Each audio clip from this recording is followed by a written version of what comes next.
आहा, कितनी श्रद्धा से पूजा कर रही है ये लड़की। भाई हमारा तो मन गदगद हो गया है। चलो, इसके आने से एक फायदा तो हो गया। अब दिन की शुरुआत अच्छे से हुआ करेगी।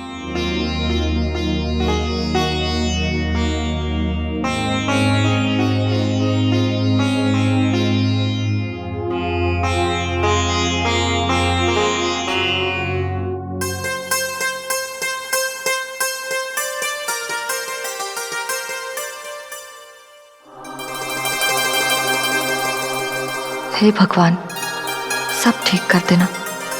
पता नहीं किसकी नजर लग गई इस परिवार को।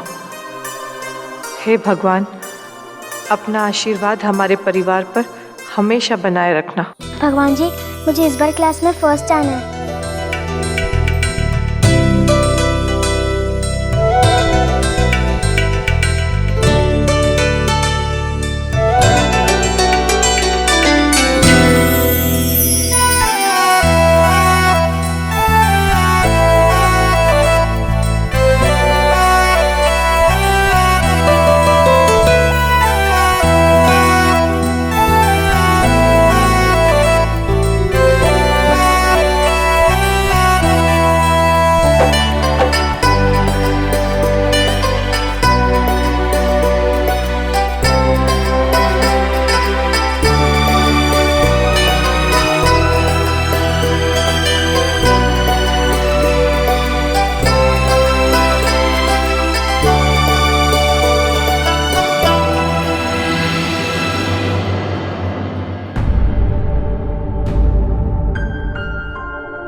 क्या? ये क्या कह रहे हैं आप सेठ जी? भाई ऐसा कैसे हो सकता है? नहीं, मेरा कहने का मतलब है कि आप ऐसा नहीं कर सकते। अरे देखिए भाई, आपकी और मेरी कितने सालों की दोस्ती है। देखिए सेठ जी, मैं अगर आपने ऐसा किया तो मैं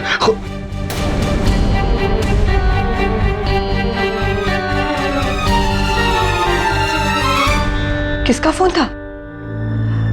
क्या हुआ, कुछ बताएंगे? राधा जी, हम पर बहुत बड़ी मुसीबत आन पड़ी है। वो है ना, वो राजा मंडी वाले सेठ जी का फोन आया था। कह रहे थे पूजा के लिए जो गहने हमने बनवाए हैं उसकी कैश पेमेंट चाहिए उन्हें। समझ नहीं आ रहा क्या होगा भाई, अब क्या होगा? शादी सर पर है, अगर गहनों का इंतजाम नहीं हुआ तो हम किसी को क्या मुंह दिखाएंगे? क्या बोलेंगे हम?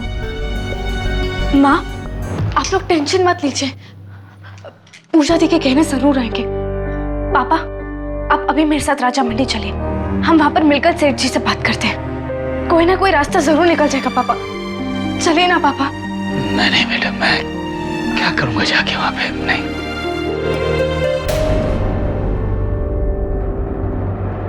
सोच के रहे पापा, प्लीज चलिए। पापा उठिए ना प्लीज। अच्छा ठीक है, चलो।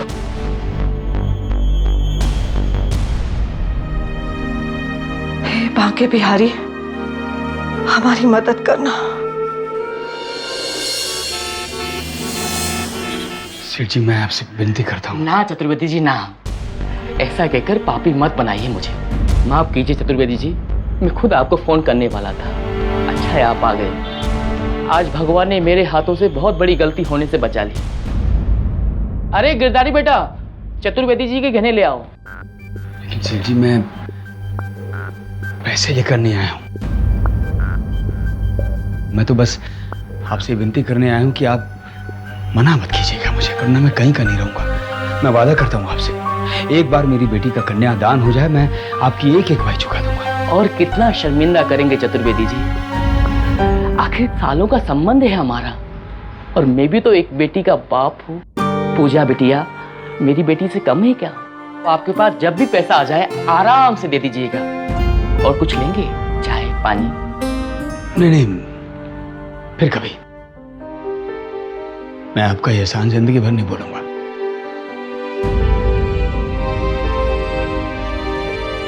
पापा, मुझे एक जरूरी काम याद आ गया। आप गहने लेकर घर पहुंचे, मैं काम निपटा कर आती हूँ। ठीक है बेटा।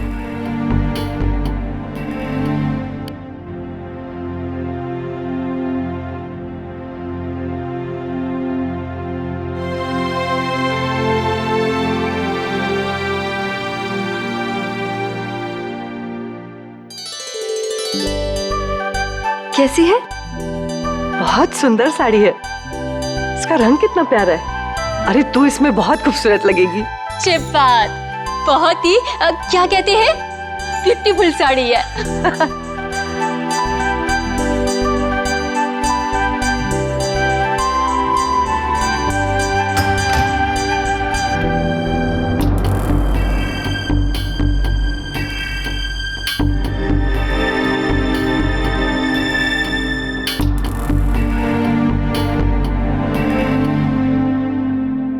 आई एम सॉरी संजय, मैं आपको समझ नहीं पाई। आपने मेरे परिवार के लिए इतना कुछ सोचा समझा, और मैंने हमेशा आपको गलत समझा।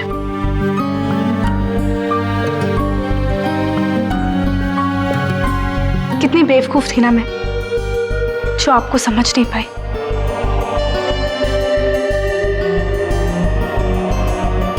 मैं वाकई बहुत शर्मिंदा हूं, और आज तक आपने जितनी भी गलतियां की हैं उसके लिए मैंने आपको माफ कर दिया है।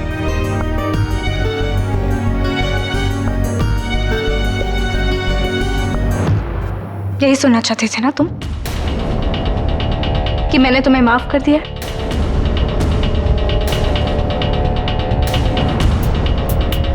तुम्हें क्या लगा तुम चुपचाप जाकर सेठ जी को पैसे दे दोगे और हमें पता नहीं चलेगा?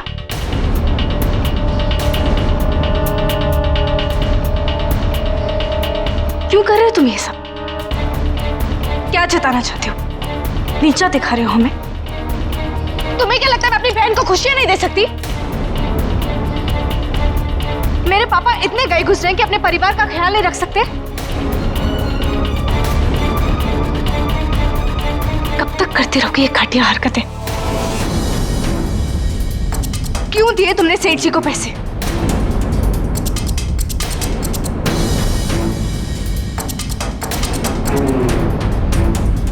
मंजरी, तुम क्या कह रही हो? मुझे कुछ समझ में नहीं आ रहा। मुझे लगता है तुम्हें वाकई में कोई गलतफहमी हो गई है। तुम किन पैसों की बात कर रही हो? मुझे इसके बारे में कुछ भी नहीं पता। I swear. मुझे पता था कि तुम यही कहोगे। कितने बड़े छोटे हो ना तुम। छी, मैं तो अब तुम्हारी शक्ल तक नहीं देखना चाहती।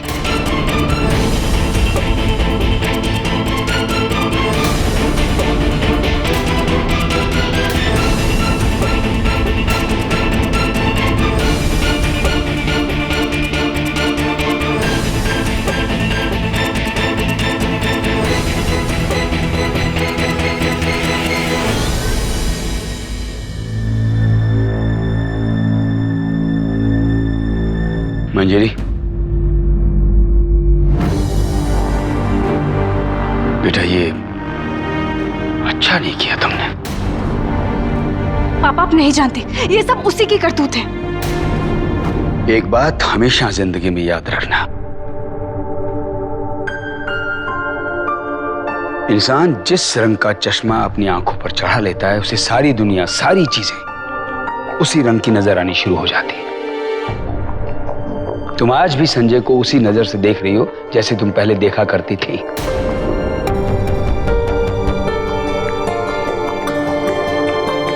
बेटा, एक बार वो चश्मा उतारकर इस नए संजय को देखने की कोशिश करो। मुझे पूरा यकीन है कि तुम्हारी गलतफहमी दूर हो जाएगी। बेटा, तुम्हें याद है जब हम सेठ जी की दुकान पर थे तो तुमने कहा था कि पापा मुझे कुछ जरूरी काम है, मैं वो काम निपटा कर घर आती हूँ। तुम्हारे जाने के बाद मैंने सेठ जी से पूछा कि भाई सुबह तक तो आप मना कर रहे थे,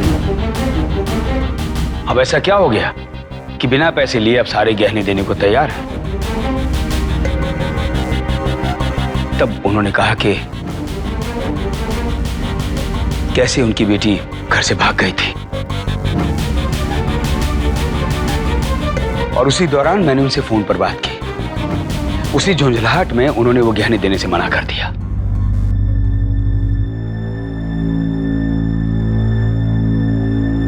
तुम जानती हो बेटा, ये संजय ही वो शख्स है जो उनकी बेटी को वापस घर लेकर आया। सेठ जी बहुत खुश हो गए। सेठ जी उसे कुछ इनाम देना चाहते थे, इसने मना कर दिया। इसने पता क्या कहा?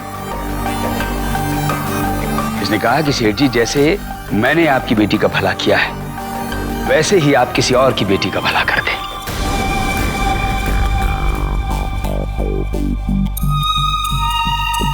सेठ जी ने इसका नाम पूछा तो इसने अपना नाम तक नहीं बताना चाहा। इसने कहा कि अगर किसी की मदद करो तो बिना स्वार्थ के करो, दिल से करो, वही असली मदद होती है। अरे बहुत जोर देने के बाद इसने अपना नाम बताया कि इसका नाम संजय है और ये अपने मामा के साथ रहता है।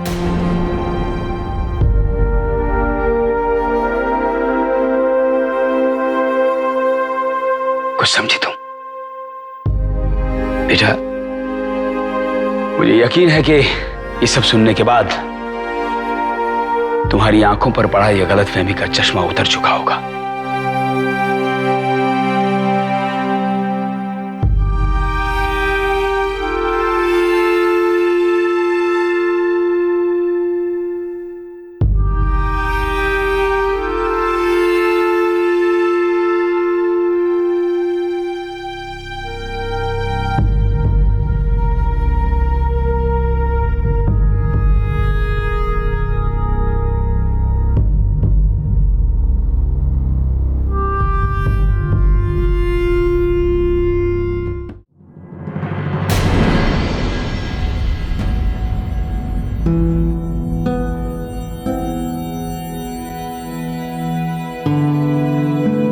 क्या कहूं, कैसे शुरू करूं, कुछ समझ नहीं आ रहा है।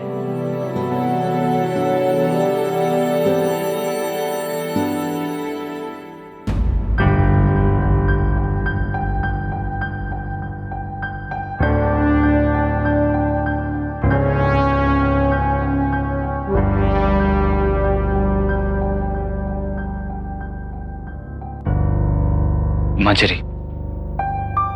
You are right. मेरे साथ जो कुछ भी हो रहा है या हुआ है, उसका कसूरवार सिर्फ मैं हूं। I deserve it. नहीं मंजरी प्लीज, आज तुम कुछ मत कहना। आज मेरी बारी और आज सिर्फ मैं कहूंगा, क्योंकि मेरी आत्मा मुझे कोसती है उन चीजों के लिए जो मैंने तुम्हारे साथ गलत किया। Manjari, I am really sorry. Please मुझे माफ कर दो, प्लीज।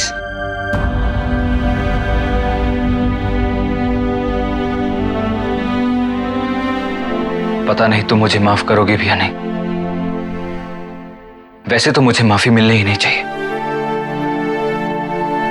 क्योंकि जितना गलत मैंने तुम्हारे साथ किया वो तो कोई दुश्मन भी नहीं करता। I deserve it.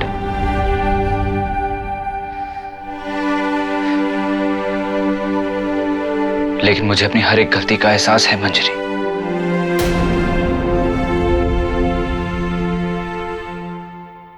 एहसास है उन सपनों का, उन पलों का, उस भरोसे का जो टूटने के बाद जिंदगी में कभी नहीं जुड़ता। और रिश्तों की नींव भी तो इन्हीं पर टिकी होती है ना, और मैंने इसे ही तोड़ दिया।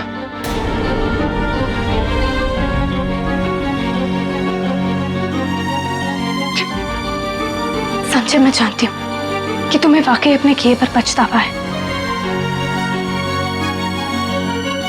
और तुम बदल चुके हो। लेकिन मंजरी, मैं कैसे भुला दूं उस बीते हुए समय को जिसकी वजह से तुम्हें और तुम्हारे परिवार को इतनी सारी मुसीबतों का सामना करना पड़ा।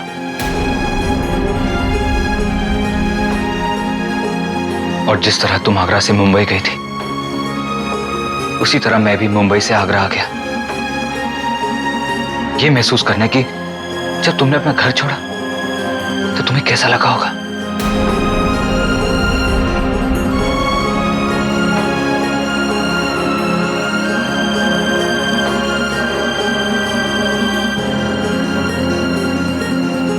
मैं उस दर्द को महसूस करना चाहता था जो तुम्हें हुआ। कितना छोटा इंसान निकला मैं, स्वार्थी और खुदगर्ज। और आज जाकर भी तुम्हारा गुजरा हुआ कल और तुम्हारे चेहरे की हंसी वापस नहीं कर सकता। इसीलिए मैं माफी का हकदार नहीं हूं। मैं यहां सिर्फ तुम लोगों को खुश देखने के लिए आया था कि कहीं ना कहीं मेरे दिल को सुकून तो रहता कि कुछ पल के लिए सही मैं तुम्हें कुछ खुशियां तो दे पाया।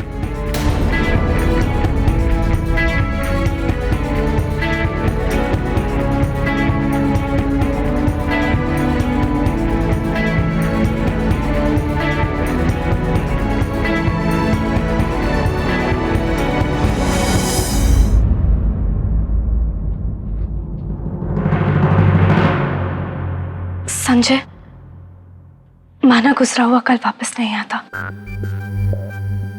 और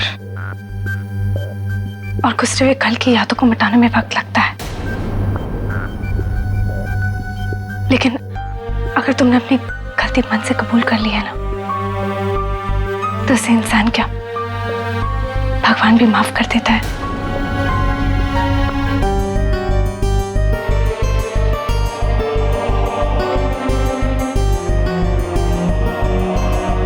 मैंने तुम्हें माफ कर दिया है।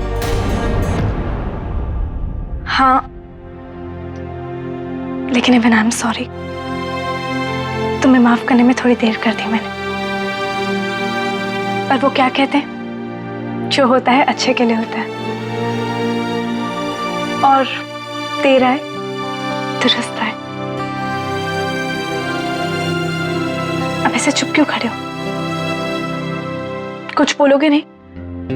अभी तो इतना बोले जा रहे थे, कुछ बोलो ना।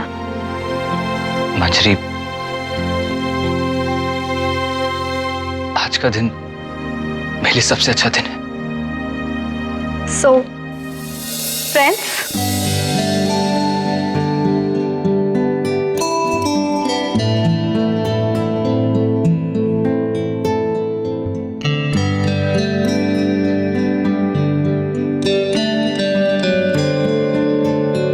friends.